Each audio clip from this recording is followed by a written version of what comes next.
Bengali টিউশনে তোমাদের সকলকে স্বাগত। আমি শুভময়। আজ তোমাদের বিহার টেটের অন্তর্গত প্রভাত কুমারের লেখা একটি ছোট গল্প রসময়ীর রসিকতা এটি নিয়ে আলোচনা করছি এবং তার সাথে এমসিকিউ প্রশ্নোত্তর নিয়েও আলোচনা করছি। প্রভাত কুমার যখন ছোট গল্প লেখা শুরু করেছিলেন তখন ছিল পুরুষতান্ত্রিক সমাজ ব্যবস্থা। সমাজে বিভিন্ন রকম কুসংস্কার এবং নানাবিধ আচার আচরণ সে সময় লক্ষ্য করা যেত এবং স্ত্রীদের একটু প্রধানত করেই সেই সময় রাখা হতো। সেই সময় কৌলিন্য প্রথা, বিধবা বিবাহ প্রথা, বাল্য বিবাহ প্রথা, ঠগী দমন ইত্যাদি বিভিন্ন কার্যকলাপ লক্ষ্য করা যেত সমাজে। রসময়ী রসিকতা গল্পে আমরা বেশ কয়েকটি গুরুত্বপূর্ণ চরিত্রের উল্লেখ পাই। তার মধ্যে উল্লেখযোগ্য কয়েকটি হলো ক্ষেত্রমোহন বাবু, রসময়ী ও বিনোদিনী। তাছাড়াও গল্পটিতে রসময়ীর দুই ভাই নবীন ও শুভদের উল্লেখ আমরা পেয়ে থাকি। এই গল্পটি মোট 8টি পরিচ্ছদে বিভক্ত হয়েছে। এবার আমরা গল্পটির বিষয়বস্তু নিয়ে আলোচনা করব। ক্ষেত্রমোহন বাবুর বয়স প্রায় 40 বছর। তিনি একজন বিশিষ্ট আইনজীবী এবং তিনি হুগলি জেলায় তার নিজস্ব বসতবাড়ি তৈরি করে সেখানে বসবাস শুরু করেছেন। অন্যদিকে ক্ষেত্রমোহন বাবুর স্ত্রী রসময়ীর বয়স 30 বছর। তিনি উত্তর 24 পরগনার হালি শহরের মেয়ে। ক্ষেত্রমোহন বাবু ও রসময়ীর 18 বছরের বিবাহিত জীবনের সম্পর্কে কোনো সন্তান সন্ততি ছিল না। এজন্য তাদের অশান্তির শেষ ছিল না। বাড়ির লোকজন তাদের সব সময় কথা শোনাতো এবং একটি ভালো ডাক্তারের পরামর্শ নেওয়ার তাদের অনুনয় বা অনুযোগ বা আবদার করত এবং তারা দুজন যথেষ্ট ভালো ভালো ডাক্তার দেখিয়েছিল, কিন্তু কোনোটাতেই কোনোরূপ কাজ হয়নি। বাড়ির লোকজন তখন ক্ষেত্রমোহন বাবুকে পুনরায় দ্বিতীয়বার বিয়ে দেওয়ার জন্য তোড়জোড় শুরু করে এবং ক্ষেত্রমোহন বাবুর করার ইচ্ছা না থাকলেও বাড়ির কথায় সায় দিয়েছিলেন এবং তারপর শুরু হয়ে যায় রসময়ীর সাথে তার গন্ডগোল এবং তার ফলে রসময়ী তার বাপের বাড়ি চলে যায় এবং ক্ষেত্রমোহন বাবু বিয়ে করার প্রস্তাব ভেঙে দিয়ে রসময়ীকে গিয়ে ভুলিয়ে বাড়ি নিয়ে আসেন। ক্ষেত্রমোহন বাবু যেহেতু মোক্তারির কাজ করতেন তাই অনেকজনের সাথে তার উঠা বসা এবং পরিচয় ছিল এবং তিনি তার কাজ মন দিয়ে করতেন বলে তিনি যথেষ্ট অর্থ উপার্জন করতেন সেই প্রফেশন থেকে। কিন্তু নিজের সন্তান নেই বলে তিনি প্রায় মনমরা হয়ে বসে থাকতেন এবং অকারণবশত কোনো রকম কারণ ছাড়াই ক্ষেত্রমোহনের সাথে তার পরিবারে মাঝে মাঝেই অশান্তি হতো। পারিবারিক অশান্তি বা বাকবিতণ্ডা একদিন চরম সীমায় চলে গেল এবং ক্ষেত্রমোহন বাবুর স্ত্রী রসময়ী তার বাড়ি ছেড়ে ক্ষেত্রমোহন বাবুর বাড়ি ছেড়ে তার যে হালিশহরের পিতৃর বাড়ি পিতার বাড়ি, সেই পিতার বাড়িতে চলে গেল এবং এখানে বলে রাখি 1 মাস পার হয়ে গেল। 1 মাস পার হয়ে যাওয়ার পরও ক্ষেত্রমোহন বাবু রাগ করে তার স্ত্রীকে সেই বাড়ি থেকে ফিরিয়ে আনতে গেলেন না। এদিকে আমাদের যে ক্ষেত্রমোহন বাবুর স্ত্রী আশা করে বসে থাকলেও ক্ষেত্রমোহন বাবু সিদ্ধান্ত নিলেন, আমি সেই স্ত্রীকে বাড়িতে আর ফিরিয়ে আনতে যাব না, প্রয়োজনে আমি দ্বিতীয় বিবাহ করব। পরবর্তীতে দেখা যায় একটি বালক রোজ নৌকা করে হুগলি ব্রাঞ্চে ইংরেজি স্কুলে পড়তে যেত এবং সেই বালকই যে রসময়ীর এখানে এসে ছড়িয়ে দেয় যে ক্ষেত্রমোহন বাবু আবার দ্বিতীয় বিয়ে করছেন। এই কথাটি সেই বালকটি তার পাড়ায় ছড়িয়ে দিয়েছিল। সে এই কথাটি শুনেছিল সুরেশের কাছ থেকে, কারণ সুরেশের মা বাড়ি ছিল চুঁচুড়ায় এবং সুরেশ সেই বালকটির সাথে একই ক্লাসে পড়তো। সুরেশের মা বাড়ি চুঁচুড়ায় এবং সেখানকার যে মেয়ের সাথে বিয়ে ঠিক হয়েছিল তার বয়স মোটামুটি 13 বছর এবং মেয়েটি দেখতে ভালোই ছিল।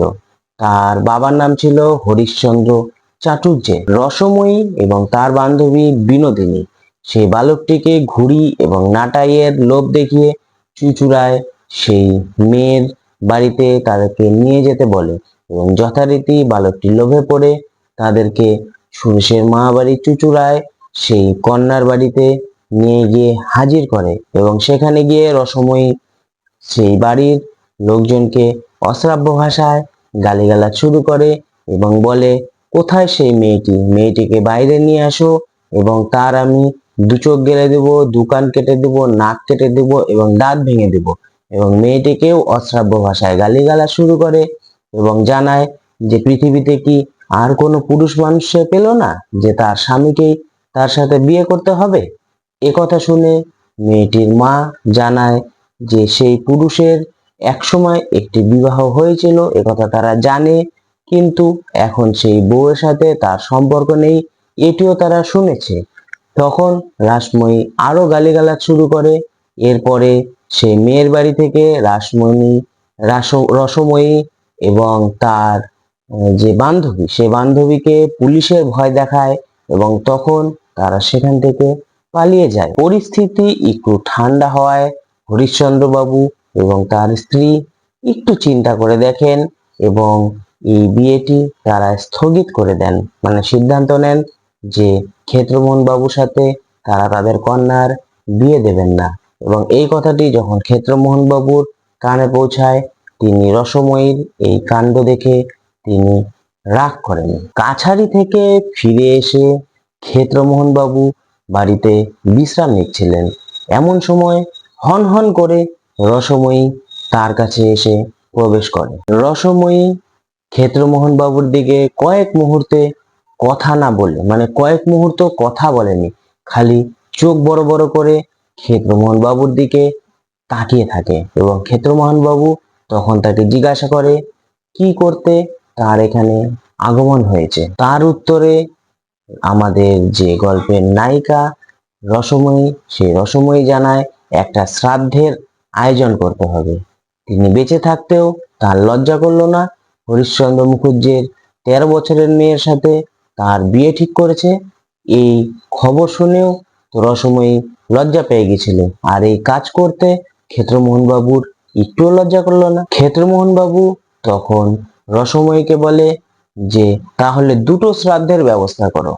এবং এই কথা শুনে রসময়ী জানায়, আমি বেঁচে থাকতে তোমাকে আর কখনো আমি বিয়ে করতে দেব না। ক্ষেত্রমোহন বাবু তখন রসময়ীকে উদ্দেশ্য করে বলছে যে তুমি না মরলে আমি বিয়ে করব না, তাই তুমি কবে মরবে এটি বলো। রসময়ী ক্ষেত্রমোহন বাবুর এই কথা শুনে হা হা করে হেসে ওঠে এবং উত্তরে জানায়, আমি কবে মরবো বলছো? আমি মরবো না। তুমি বুড়ো হবে, থুরথুরে হবে, কুঁজো হয়ে যাবে এবং যখন তোমাকে অন্যের মেয়ের সাথে বিয়ে দিতে সবাই নারাজ হবে সেদিন আমি মরবো, তার আগে মরবো না। ইতিমধ্যে গল্প আরো অনেক দূর চলতে থাকে। প্রায় 6 মাস কেটে যায়। রসময়ী একটি গভীর অসুখে পড়ে, মানে রসময়ীর একটি না সারার অসুখ হয়।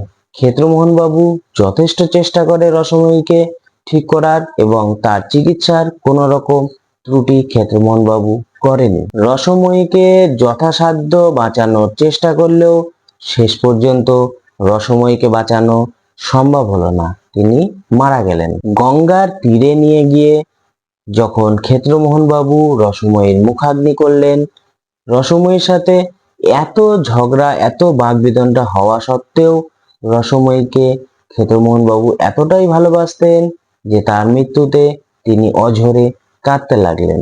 রসময়ীর মৃত্যুরও প্রায় 6 মাস কেটে গেল। ক্ষেত্রমোহন বাবু প্রায় সমস্ত কিছু ভুলিয়ে দিয়ে এবার দ্বিতীয় বিবাহ করার জন্য উঠে পড়ে লাগলেন বা দ্বিতীয় বিবাহ করার মনস্থির করলেন। রজনীকান্ত বাবু ছিলেন ইংরেজি জানা ব্যক্তি এবং সেই এলাকার জমিদার। তার মেয়ের সাথে ক্ষেত্রমোহন বাবুর বিয়ে দেওয়ার কথাবার্তা চলতে থাকলো। বিয়ের কথাবার্তা যখন চলছিল এমন সময় পোস্ট অফিস থেকে ক্ষেত্রমোহন বাবুর নামে একটি চিঠি আসলো এবং চিঠিটিতে বেগুনি রঙের কালি দিয়ে লেখা ওপরে, এবং তিনি বুঝতে পারলেন এই চিঠিটির যে হাতের লেখা, সেই হাতের লেখাটা রসময়ীর। চিঠিটিতে লেখা ছিল, বাড়ির সামনে যে বটগাছটি রয়েছে সেই বটগাছটিতে আমি অর্থাৎ রসময়ী এখন বাসা বেঁধে রয়েছি, তাই যদি তুমি আবার বিয়ে করো তোমার কপালে অশেষ দুঃখ আছে, এটা আমি বলে রাখলাম। রজনীকান্ত বাবুর মেয়ের সাথে বিয়ের কথাবার্তা ফাইনাল হয়ে যাওয়ার পর বিয়ে ঠিক হয়েছে মাঘ মাসের 8 তারিখ। আমরা এই গল্পে দেখতে পাই আমাদের যে ক্ষেত্রমোহন বাবু, সেই ক্ষেত্রমোহন বাবুর একদিকে যেমন ভূতের ভয় রয়েছে, মানে রসময়ের ভূত তার ঘাড়ে চেপে আসবে, এটি যেমন ভয় রয়েছে, তেমনি আবার দ্বিতীয় বিবাহ করারও শখ রয়েছিল। এসব ঘটনা চলতে চলতে যখন তাদের মধ্যে মানে দ্বিতীয় বিবাহের আশীর্বাদ পাকাপাকি ভাবে হয়ে যায়, তখন ক্ষেত্রমোহন বাবুর হাতে আসলো আরেকটি চিঠি, মানে দ্বিতীয় চিঠি। সেখানে লেখা ছিল আবার রসময়ীর হাতের লেখা, এবং তাতে লেখা ছিল, তুমি মানলে না তো, তুমি আবার বিয়ে করবে। আমি তুমি যেদিন একদিন গভীর রাতে ঘুমিয়ে থাকবে, আমি বট গাছ থেকে নেমে একটি বড় পাথর তোমার বুকের উপর চাপা দিব, এবং সেই পাথরের চাপাতে তুমি মারা যাবে। এই গল্পে দেখা যায় খুড়ো মশাই ক্ষেত্রমোহন বাবুকে অনেকবার বোঝানোর চেষ্টা করেছে যে যেহেতু তার মৃত হওয়ার প্রায় 1 বছর হয়ে গেছে, তার গয়ায় গিয়ে একটি পিণ্ডি দিয়ে আসুক। গয়ায় গিয়ে পিণ্ডি দিয়ে আসলে তার ভূত তার ঘাড় থেকে দূর হয়ে যাবে। কিন্তু ক্ষেত্রমোহন বাবু তাকে বিশেষ পাত্তা দিয়েছিল না। ক্ষেত্রমোহন বাবু তাই মেয়ের পিতার সাথে সমস্ত ব্যাপার নিয়ে আলোচনা করলেন, এবং উভয় পক্ষের সিদ্ধান্ত মতো বিয়েটা কিছুদিনের জন্য স্থগিত করে দেওয়া হলো। এবং ক্ষেত্রমোহন বাবু তখন তার ব্যবসার কাজে, মানে তিনি যে মুক্তারি কাজ করতেন, সেই মুক্তারির কাজে ভালো ভালো কাজ আসায় তিনি সেটি নিয়ে ব্যস্ত হয়ে পড়লেন। তিনি মুক্তারির কাজ থেকে একদিন বাড়ি ফিরে আসছিলেন সন্ধ্যাবেলা। সেই সন্ধ্যায় বাড়ি ফিরে আসার সময় পিয়নের হাতে আরেকটি চিঠি পেলেন। এটি ছিল 3য় নাম্বার চিঠি, মানে 3 নাম্বার চিঠি। সেই চিঠিতে লেখা ছিল যে তুমি নাকি গয়ায় গিয়ে আমার পিণ্ডি দিয়ে তোমার ঘাড় থেকে আমাকে নামানোর চেষ্টা করছো। অসম্ভব, সেটি কখনো হবে না। তুমি যদি এমন কাজ করো, তুমি রেলে যখন এই গয়ায় পিণ্ডি দিতে যাবে, আমি চোর হয়ে তোমার বুকে গিয়ে ছুরি মেরে দিয়ে আসবো। সেই পরিস্থিতিতে মনোহর বাবু ক্ষেত্রমোহন বাবুকে বলেছিল যে আপনি এই বিয়ের কথাটা, মানে বিয়ের যে ব্যাপারটা, এই বিয়ের ব্যাপারটা মাথা থেকে পুরোপুরি সরিয়ে ফেলুন, না হলে আপনার জীবনে মহাবিপদ নেমে আসবে। এমন কথা ভাবছিলেন, এমন সময় ক্ষেত্রমোহন বাবুর কাছে খবর আসলো হালি শহরে, মানে রসময়ীর বাপের বাড়িতে, তাদের বাড়িতে বাজি ফোটাতে ফোটাতে তার যে সম্বন্ধী ছিল সুবোধ, সেই সুবোধ নাকি বোমায় আহত হয়েছে এবং তাকে হাসপাতালে ভর্তি করা হয়েছে। সব কাজ ফেলে দিয়ে তিনি গাড়ি নিয়ে ছুটলেন সুবোধকে দেখতে, এবং সেখানে গিয়ে দেখলেন রসময়ীর দিদি বিনোদিনীও সেখানে উপস্থিত। রসময়ীর বাবার বাড়ির সবার সাথে কথা বলে ক্ষেত্রমোহন বাবু জানতে পারেন সুবোধের অবস্থা যথেষ্ট আশঙ্কাজনক। সুবোধকে চিকিৎসকরা যথেষ্ট চেষ্টা করছে বাঁচিয়ে তোলার। এবং আরেকটি কথা এখান থেকে জানা যায় যে রাত্রে এই হাসপাতালে কাউকে মানে রাখা যায় না, মানে এখানে রোগীর সাথে কাউকে থাকতে দেওয়া যায় না। যদি দেখা করতে হয়, পরের দিন যেন সকালে এসে দেখা করে। কোনো উপায় না পেয়ে তার শালিকা বিনোদিনীর কথা শুনে ক্ষেত্রমোহন বাবু তাদের শ্বশুর বাড়িতে, মানে তার শ্বশুর বাড়িতে সেই রাত কাটিয়েছিলেন।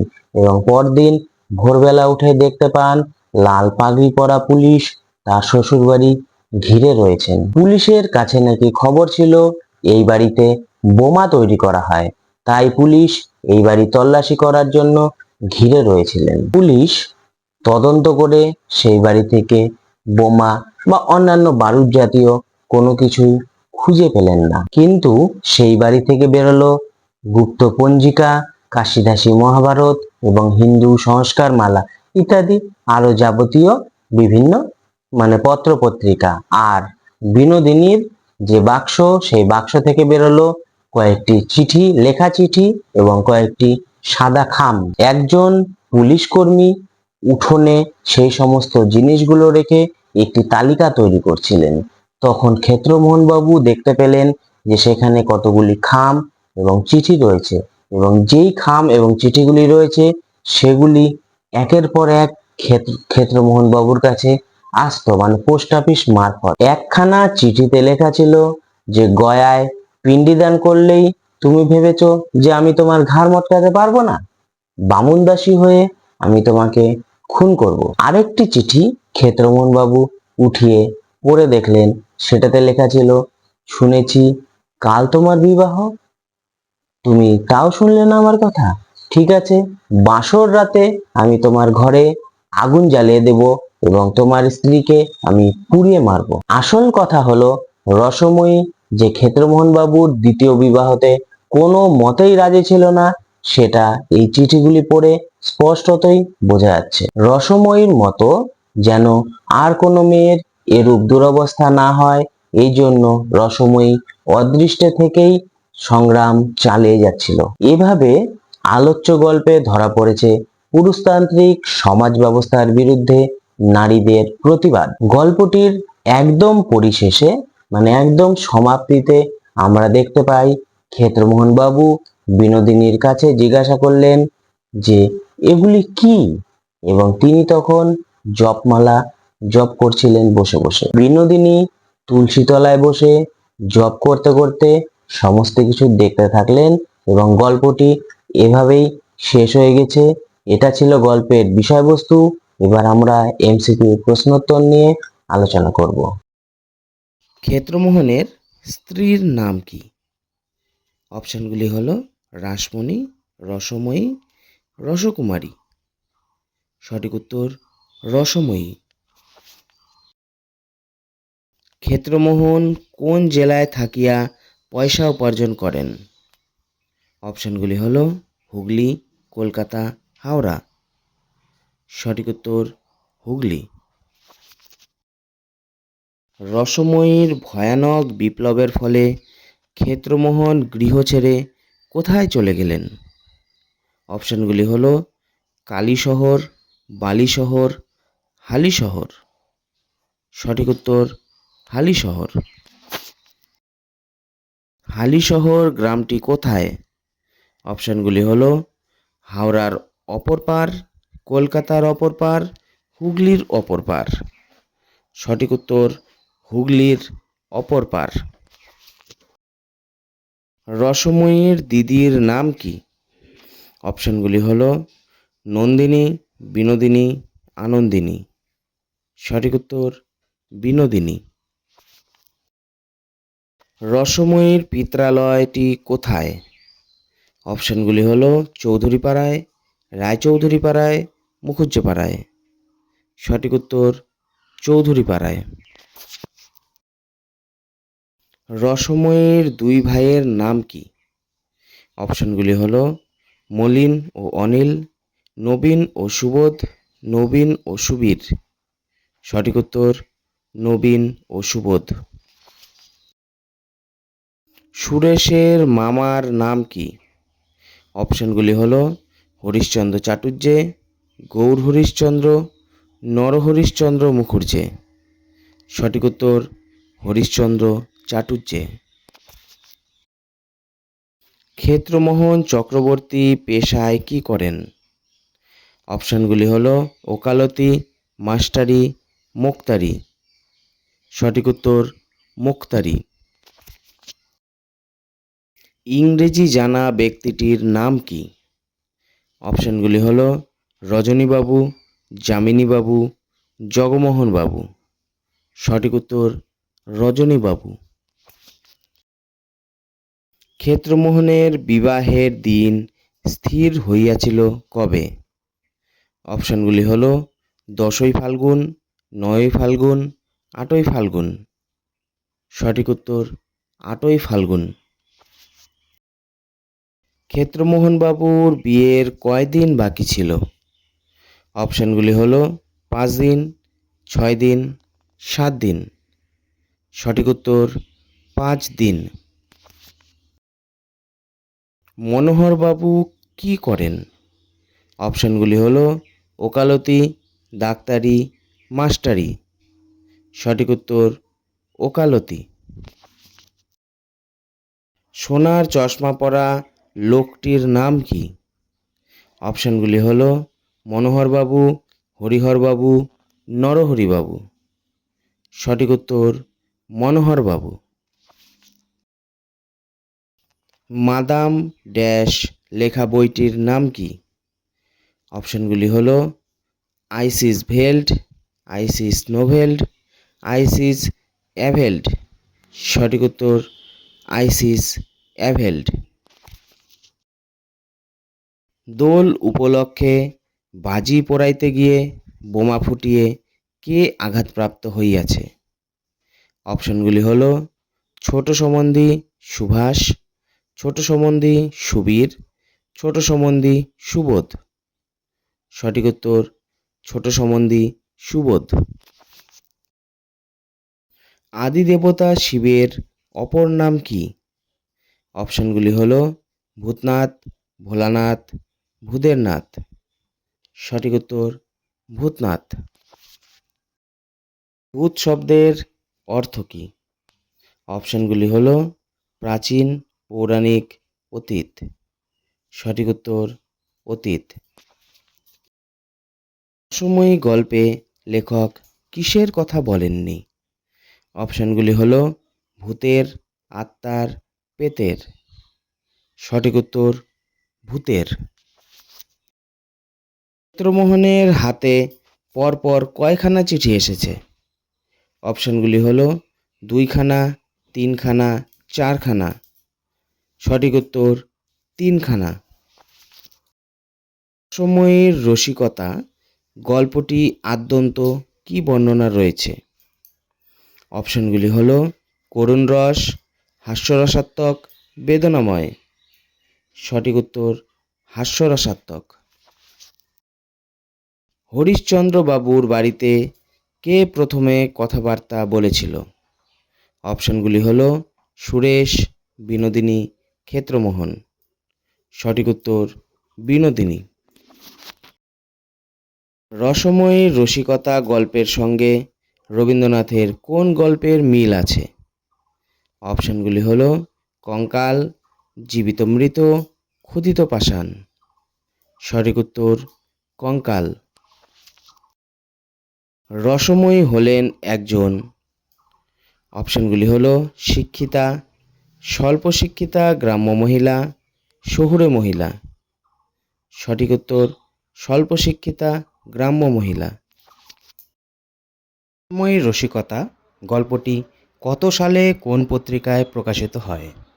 উত্তর গল্পটি প্রথম প্রকাশ ঘটে 1316 বঙ্গাব্দে প্রবাসী পত্রিকায়। গল্পটি কোন গল্পগ্রন্থের অন্তর্ভুক্ত? উত্তর গল্পটি গল্পাঞ্জলি 1913 গল্পগ্রন্থের অন্তর্ভুক্ত।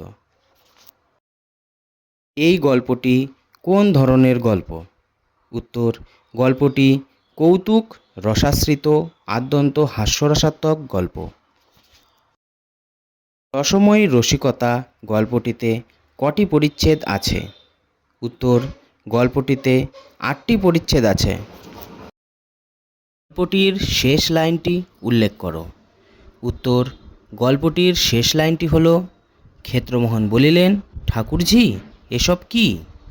ঠাকুরঝি আপন মনে মালা জপ করিয়া যাইতে লাগিলেন। রসময়ীর রসিকতা গল্পের রসময়ী কে? তার এরকম নামের কারণ কি? উত্তর রসময়ী হলেন ক্ষেত্রমোহনবাবুর স্ত্রী, যিনি গল্পের নায়িকা। এরকম নামের কারণ হলো যার মধ্যে অনেক রস বর্তমান থাকে। এক্ষেত্রে গল্পকার বলেছেন তবে রসও অনেকগুলি আছে কি না, এক্ষেত্রে রৌদ্র রস। ক্ষেত্রমোহন কে? তার বাড়ি কোথায়? উত্তর ক্ষেত্রমোহনবাবু জেলা কোর্টের প্রখ্যাত মোক্তার।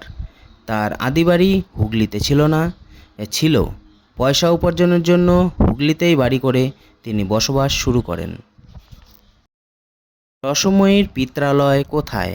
তার কয়টি সন্তান? উত্তর রসময়ীর পিত্রালয় হালি শহরের চৌধুরীপাড়ায়। তিনি নিঃসন্তান ছিলেন। রসময়ীর পিত্রালয়ে কে কে আছেন? উত্তর পিতামাতার অনেক দিন মৃত্যু হয়েছে, এখন সে বাড়িতে রসময়ীর বিধবা দিদি বিনোদিনী এবং তার দুটি ছোট ভাই নবীন ও সুবোধ বাস করে। ক্ষেত্রমোহন বাবু দ্বিতীয়বার কাকে বিয়ে করতে যান? উত্তর, চুঁচুড়ার হরিশ চাটুর্যে, যিনি জজ আদালতে কাজ করেন, তার 13 বছরের মেয়েকে।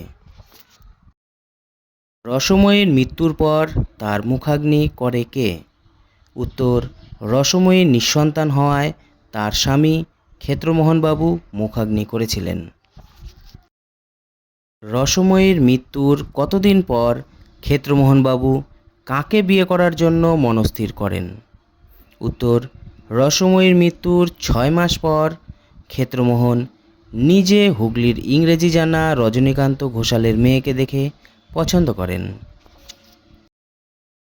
বরের খুড়ো মহাশয় গ্রাম হইতে আসিয়াছেন, কল্ল আশীর্বাদ কোন গল্পের অংশ? কার সঙ্গে আশীর্বাদ? শেষ পর্যন্ত কি আশীর্বাদ হয়েছিল? উত্তর, উক্ত চরণটি রসময়ী রসিকতা গল্পের অংশ। ক্ষেত্রমোহনের সঙ্গে রজনীকান্ত ঘোষালের মেয়ের আশীর্বাদের কথা ছিল, শেষ পর্যন্ত আশীর্বাদ হয়নি, কারণ তার প্রথম স্ত্রী মারা যাওয়ার পরও বেগুনি রঙের ম্যাজেন্টা কালি দিয়ে চিঠি পাঠিয়েছেন। তাতে লেখা, বিবাহ করিও না, করিলে তোমার ললাটে অশেষ দুর্গতি লেখা আছে, রসময়ী। শেষ পর্যন্ত ক্ষেত্রমোহন বাবুর কি বিয়ে হয়েছিল? উত্তর, না। খুড়ার যুক্তিতে শেষ পর্যন্ত রসময়ী মৃত্যুর 1 বছর পূর্ণ হলে গয়ায় পিণ্ড দিয়ে এসে তিনি বিয়ে স্থির করেছিলেন। এই গল্পে রসময়ী ক্ষেত্রমোহনকে কটি পত্র দিয়েছিল? পত্রগুলির মূল বক্তব্য কী? উত্তর, রসময়ী স্বাক্ষরিত ক্ষেত্রমোহনকে 3টি পত্র দিয়েছিল। চিঠিগুলির মূল বক্তব্য হল, রসময়ী মরে গিয়েও বেঁচে আছে, তাই ক্ষেত্রমোহন যাতে কোনোভাবেই বিবাহ না করে, আর যদি করে তাহলে ক্ষেত্রমোহনের কপালে অনেক দুর্গতি আছে। ক্ষেত্রমোহনের শ্যালিকার নাম কি? তিনি কোথায় থাকতেন? উত্তর, ক্ষেত্রমোহনবাবুর শ্যালিকা বিধবা বিনোদিনী। তিনি তার বাপের বাড়ি হালি শহরে থাকতেন। গল্পে উল্লেখিত ক্ষেত্রমোহনবাবুর বয়স কত এবং তাদের দাম্পত্য জীবন কত বছরের? উত্তর, ক্ষেত্রমোহনের বয়স এখন 40 বছর আর তার স্ত্রী রসময়ীর বয়স এখন 30 বছর। তাদের দাম্পত্য জীবন কেটেছে 18 বছরের। ক্ষেত্রমোহন কেন দ্বিতীয়বার বিবাহ করতে চেয়েছিলেন? উত্তর, ক্ষেত্রমোহন ও রসময়ীর 18 বছরের দাম্পত্য জীবন কেটেছে শুধু ঝগড়া আর সন্ধি করে। তাছাড়াও এই 18 বছরের দাম্পত্য জীবনে রসময়ী কোনো সন্তান দিতে পারেনি। সেই সন্তানের আশায় তিনি পুনরায় বিবাহ করতে চেয়েছিলেন। আমি তোমার শ্বশুরবাড়ি সার্চ করিবে। কে বলেছে? কার শ্বশুরবাড়ি সার্চ করবে? কেন সার্চ করবে? উত্তর, পুলিশ সুপারিনটেনডেন্ট ক্ষেত্রমোহনবাবু হালি শহরে শ্বশুরবাড়ি সার্চ করবেন। পুলিশের কাছে খবর ছিল এই বাড়িতে বোমা তৈরি হয়, সেটা সত্যি কিনা দেখার জন্য পুলিশ সার্চ করতে চেয়েছে। পুলিশ খানা তল্লাশি করে কি কি পেল? উত্তর, পুলিশ খানা তল্লাশি করে কিছু পাজি, কাশিদাসী মহাভারত এবং একখানা বটতলা ছেঁড়া উপন্যাস, খানকতক পুরাতন দলিল, আর বিনোদিনীর বাক্স থেকে বের হলো 1 বান্ডিল চিঠি এবং খানকতক ঠিকানা লেখা সাদা খাম। প্রথম রচনার নাম কি? উত্তর, তার প্রথম রচনা অভিশাপ নামে ব্যঙ্গ কবিতা 1899 খ্রিস্টাব্দে প্রকাশিত হয়। তিনি অর্থাৎ লেখক প্রভাত কুমার কোন গল্প লিখে কুন্তলিন পুরস্কার লাভ করেছিলেন? উত্তর, 1897 খ্রিস্টাব্দে রাধামণি দেবী ছদ্মনামে পূজার চিঠি নামক গল্প লিখে কুন্তলিন পুরস্কার লাভ করেছিলেন।